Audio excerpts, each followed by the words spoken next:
Assalamualaikum warahmatullahi wabarakatuh.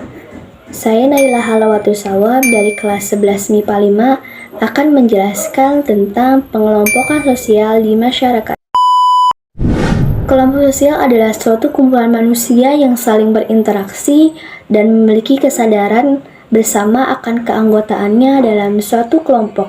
Ada beberapa ahli sosiologi yang memberi keterangan mengenai arti kelompok sosial.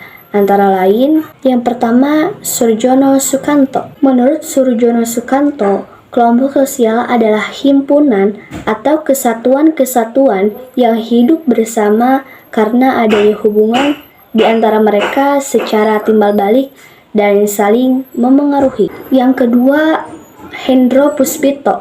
Menurut Hendro Puspito, kelompok sosial adalah suatu kumpulan yang nyata, teratur dan tetap dari individu-individu yang melaksanakan peranan-peranannya secara berkaitan guna mencapai tujuan bersama. Dan yang ketiga, Robert King Merton. Menurut Robert King Merton, kelompok sosial adalah sekelompok orang yang saling berinteraksi sesuai dengan pola yang telah mapan. Adapun 3 kriteria suatu kelompok menurut Robert King Merton. Yang pertama, memiliki pola interaksi. Dan yang kedua, pihak yang berinteraksi mendefinisikan dirinya sebagai anggota kelompok. Dan yang ketiga, pihak yang berinteraksi didefinisikan oleh orang lain sebagai anggota kelompok. Dasar-dasar pembentukan sosial meliputi faktor keturunan atau genealogis. Yang kedua, kesatuan teritorial atau community. Dan yang ketiga, kesatuan kepentingan atau asosiasi. Dan yang terakhir, kesatuan kepercayaan atau religius. Saya akan menjelaskan satu persatu. Oke, yang pertama, kesatuan berdasarkan keturunan atau genealogis. Kesatuan genealogis adalah kelompok-kelompok sosial yang terbentuk atas dasar persamaan darah dan keturunan. Contohnya keluarga inti, ada ayah, ibu, dan anak. Yang kedua, kesatuan teritorial atau community. Kesatuan teritorial adalah sekumpulan individu yang hidup bersama dalam satu wilayah. Individu-individu dalam masyarakat tersebut selalu melaksanakan jalinan kerjasama dalam bentuk tetap maupun tidak tetap. Yang ketiga, kesatuan kepercayaan atau religius. Melalui kesamaan agama atau kepercayaan inilah biasanya muncul ikatan yang sangat kuat dan rasa sentimen yang mendalam. Dan yang keempat, kesatuan kepentingan atau asosiasi. Kesatuan kepentingan adalah kelompok-kelompok sosial yang ada dalam masyarakat yang terbentuk atas dasar kesamaan kepentingan. Yang pertama, memiliki struktur sosial. Yang kedua, memiliki nilai dan norma. Yang ketiga, merupakan kesatuan yang nyata. Yang keempat, adanya interaksi atau komunikasi antar anggota. Dan yang terakhir, adanya kepentingan bersama. Oke, pada dasarnya manusia adalah makhluk sosial. Artinya tidak dapat hidup sendiri. Manusia membutuhkan orang lain untuk memenuhi kebutuhan hidupnya. Proses terbentuknya sosial antara lain, yang pertama, keinginan untuk bersatu dengan manusia-manusia lain di sekitarnya, dan keinginan bersatu dengan situasi alam sekitarnya. Ada 4 kelompok sosial.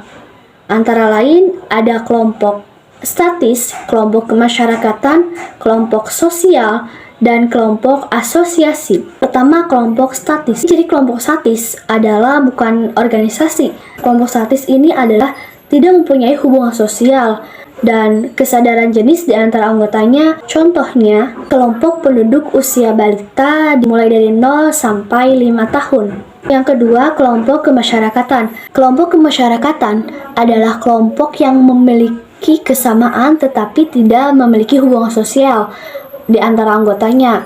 Contohnya, pengelompokan penduduk berdasarkan jenis kelamin. Yang ketiga, kelompok sosial. Kelompok sosial adalah kelompok yang memiliki kesadaran jenis dan hubungan antar anggota terjalin, tetapi tidak terikat dalam ikatan organisasi. Contohnya, keluarga dan teman. Dan yang keempat adalah kelompok asosiasi. Kelompok asosiasi adalah kelompok yang memiliki kesadaran jenis dan memiliki kepentingan pribadi maupun kepentingan bersama. Contohnya negara, sekolah, dan lain-lain. Yang pertama, kelompok kekerabatan, seperti marga dalam suku Batak atau trah dalam suku Jawa. Yang kedua, kelompok primer dan sekunder. Kelompok primer adalah kelompok yang anggotanya saling mengenal dan serta bekerja sama secara erat dan bersifat pribadi. Contohnya keluarga dan kerabat.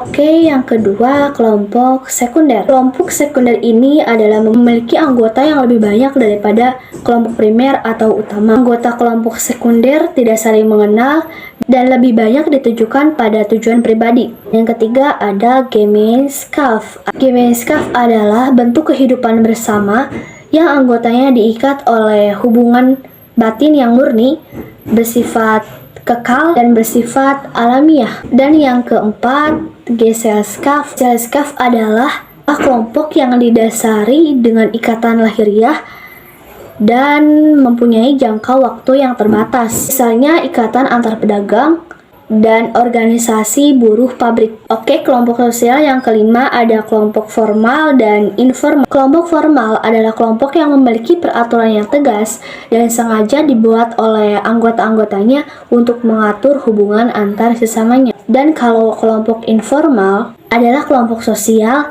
yang tidak memiliki struktur dan organisasi yang jelas dan tegas. Dan yang keenam dari kelompok sosial adalah membership dan reference group. Robert King Merton menjelaskan atau mendefinisikan keduanya. Yang pertama, membership group.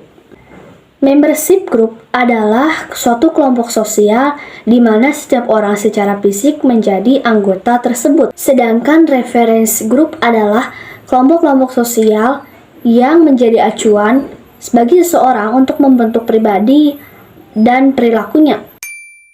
Oke, yang pertama, partikularisme. Bisa disebut juga dengan egois. Artinya lebih mengedepankan kepentingan pribadi daripada kepentingan umum. Mencakup beberapa aspek, yaitu ekonomi, politik, dan budaya. Yang kedua, eksklusivisme. Artinya paham yang memiliki kecenderungan untuk memisahkan diri dari masyarakat. Partikularisme dan eksklusivisme inilah berkaitan erat. Kemudian membuat kelompok tersebut mempunyai kecenderungan untuk memisahkan diri dari masyarakat. Terima kasih yang sudah menonton. Assalamualaikum warahmatullahi wabarakatuh.